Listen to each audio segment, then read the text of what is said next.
Hi friends, ఇప్పుడు నేను చెప్పబోయే విషయం చాలా చిన్న విషయమే కావచ్చు, కానీ మీ మొబైల్లో స్టోరేజ్ని ఎర్లీగా ఫిల్ అవ్వకుండా చూస్తుంది. అదేంటంటే మీరు వాట్సాప్లో వీడియోస్ అవనియండి, ఫొటోస్ అవనియండి డౌన్లోడ్ చేసుకుంటూ చూస్తారు. అలా చూసేటప్పుడు ఆటోమేటిక్గా మీ గ్యాలరీలో కూడా సేవ్ అయిపోతుంటాయి. దాని కారణంగా ఏమవుతుంది, మీ మొబైల్లో స్టోరేజ్ అనేది ఎర్లీగా ఫిల్ అయిపోతుంది.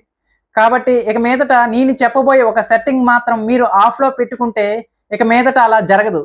అదేంటంటే మీ వాట్సాప్ని ఓపెన్ చేయండి. రైట్ సైడ్ 3 డాట్స్ కనిపిస్తున్నాయిగా, దానిపైన క్లిక్ చేయండి. సెట్టింగ్స్ పై క్లిక్ చేయండి. కిందన చార్ట్స్ అని ఉందిగా, దానిపైన క్లిక్ చేయండి. మీడియా విజిబిలిటీ అని ఉందిగా, దాన్ని ఆఫ్లో పెట్టుకోండి. ఈ సెట్టింగ్ ఆఫ్లో పెట్టుకోవడం కారణంగా మీరు వాట్సాప్లో చూసే వీడియోస్ కానీ ఫొటోస్ కానీ డైరెక్ట్గా గ్యాలరీలో సేవ్ అవ్వవు. దీని కారణంగా మీ స్టోరేజ్ అనేది ఎర్లీగా ఫిలప్ అవ్వదు. ఇన్ కేస్ మీరు వాట్సాప్లో ఏదైనా వీడియో అవనియండి, ఫోటో అవనియండి, మీరు గ్యాలరీలో కావాలనుకుంటున్నారు.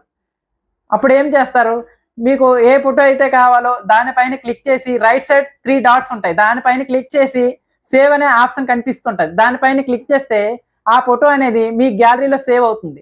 మీకు ఈ వీడియో నచ్చినట్లయితే లైక్ చేయండి, షేర్ చేయండి, మరెన్నో వీడియోల కోసం సబ్స్క్రైబ్ చేయండి.